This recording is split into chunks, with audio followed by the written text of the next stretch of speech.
दोस्तों आप अपने करंट वेबसाइट के अंदर ही एक और वेबसाइट बना सकते हैं। कैसे? जैसे हमारी वेबसाइट है indiansockslyrics.in और इसके बाद मैं चाहता हूँ कि यहाँ पे स्लैश लगा के मान लीजिए कोई भी डायरेक्टरी बनाना है। जैसे कि मैं इंग्लिश लिख दूँगा, फिर स्लैश करके लिखूँगा, तो वहाँ पे जो भी वेबसाइट ओपन हो तो उसकी भाषा या तो चेंज रहे तो उसके कंटेंट चेंज रहें। ऐसा कैसे कर सकते हैं? जैसा कि आप हमारे वर्डप्रेस के डैशबोर्ड में देखेंगे कि इस तरह से ऑप्शन आ रहा है डैशबोर्ड के अंदर, और फिर साइट्स, यूज़र, थीम, ये सब आ रहा है। साइट्स के अंदर देखेंगे तो ऑल साइट पे क्लिक करेंगे तो हमारी जितनी साइटें होंगी वहाँ सब दिखाई दे रहा है। डेमो के लिए मैंने हिंदी HI के नाम से बनाया हुआ था, इसको मैं डिलीट कर देता हूँ। Confirm site delete. हाँ, अब यहाँ से नई साइट बनाने के लिए क्या है, ऐड न्यू साइट पे क्लिक करेंगे और यहाँ पे देख सकते होंगे ऑलरेडी हमारा मेन डोमेन नेम है। यहाँ पे जो भी लिखेंगे वो डायरेक्टरी बन जाएगी, वो साइट अलग रहेगा। जैसे मैं अभी कुछ देर पहले इंग्लिश लिखा हुआ था तो ओपन हो रही थी क्योंकि हमने इंग्लिश लिरिक्स अपलोड किया हुआ था। स्लैश लगा के इंग्लिश लिख देते हैं तो अभी देख सकते हैं इंग्लिश में ओपन हो रहा है। ठीक है, बट मैं चाहता हूँ कि ये ओपन ना हो, हम इंग्लिश लिखे तो कुछ नया ही लेआउट रहे, नया ही साइट का डिज़ाइन रहे, और नया भी है तो चाहे तो पूरी साइट का लैंग्वेज चेंज कर सकते हैं या कुछ भी, लेकिन रहे इस डोमेन नेम के ही अंदर ही है। तो कैसे करना है, सिंपल तरीका है। तो पहले अपन साइट का नाम जैसे इंग्लिश लिख देते हैं। ये हिंदी लिरिक्स है तो मैं इंग्लिश लिरिक्स डालने वाला हूँ, वो तो इंग्लिश लिख देता हूँ।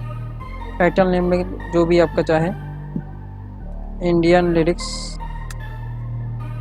इन इंग्लिश लिख देते हैं। अब साइट का लैंग्वेज यहाँ पे इंग्लिश ही रहने देते हैं, और एडमिनिस्टर ईमेल जो भी हो आप उसको ऐड कर सकते हैं। ठीक है, तो मेरा एडमिनिस्टर ईमेल ये हम ऐड साइट पे क्लिक कर देते हैं तो हमारी साइट यहाँ पे जनरेट हो गई है। अब ऑल साइट पे क्लिक करते हैं तो इस तरह से ये इंग्लिश वाली साइट हो गई। अब इसको रिफ्रेश करेंगे तो इसमें नो कंटेंट दिखाई देगा और नई साइट जैसे दिखाई देती है वैसे सैंपल दिखाई देने लग गया। अब इसकी प्रोसेस क्या रहती है, इसको फॉलो करने के लिए हमको जो भी होस्टिंग प्रोवाइडर या होस्टिंग जहाँ से वीडियो होगा उसमें लॉगिन करना है। तो अपन लॉगिन करते हैं। इससे पहले मैं वीडियो को थोड़ी देर के लिए पॉज कर देता हूँ। तो जहाँ पे आपने होस्टिंग लिया होगा यहाँ की रूट डायरेक्टरी है, और यहाँ पे आपको देख सकते होंगे wp-config.php की फाइल होगी, और हमारा जो आर्टिकल है वीडियो डिस्क्रिप्शन में लिंक रहेगी, वहाँ पे भी जा करके आप स्टेप बाय स्टेप सीख सकते हैं। तो मैं इस आर्टिकल को पहले ओपन कर लेता हूँ, जैसा मैंने लिखा हुआ है वैसे ही फॉलो करते हैं अपन दूसरी साइड पे। तो यहाँ पे लिखा है make multi language site without plugin, इसको इस तरह से ओपन कर लेना है। ओपन करने के बाद अब देखो लिखा है ऐड, ये कोड को ऐड करना है wp-config.php फाइल में। तो अपन इसको कॉपी कर लेते हैं, config.php को ओपन करते हैं। कुछ इस तरह से हमारा config.php है।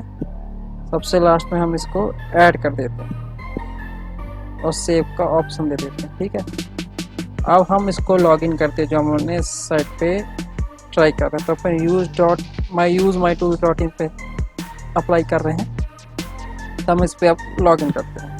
तो वर्डप्रेस का डैशबोर्ड ओपन करते हैं।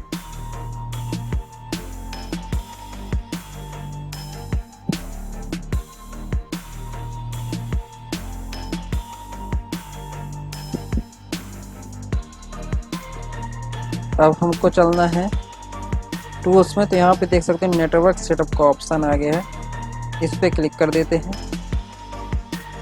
और फिर यहाँ पे लिखा है once your network is created you may reactivate your plugins, यानी जितने भी प्लगइन्स का सबको डीएक्टिवेट कर देते हैं। तो हम जितने भी प्लगइन हैं हम सबको डीएक्टिवेट कर देते हैं।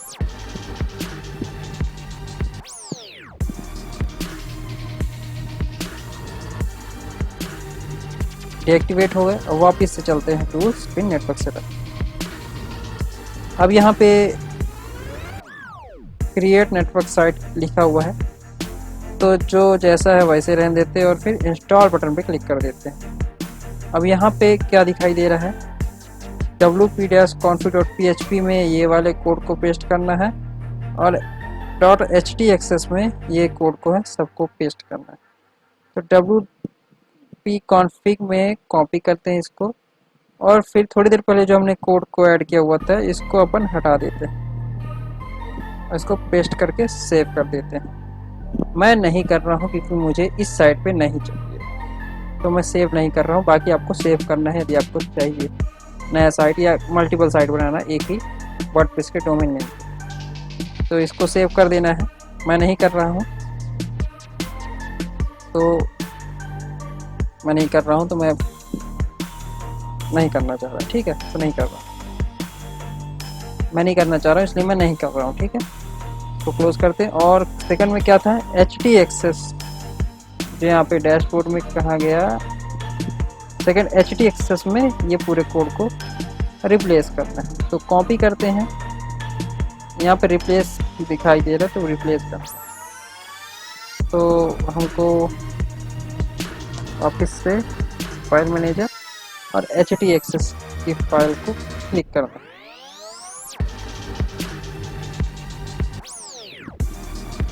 HT एक्सेस फाइल यहाँ पे हिडन होगा, इस पर आपको क्लिक करना है, सेलेक्ट ऑल करके डिलीट कर दीजिए और जो आपने कॉपी किया था उसको पेस्ट कर दीजिए और सेव कर दीजिए। सेव करने के बाद जब आप एक बार रिफ्रेश करेंगे तो आपकी साइट की कुछ लेआउट इस तरह से होंगे और जहाँ पे आप मल्टीपल साइट को बना सकते हैं।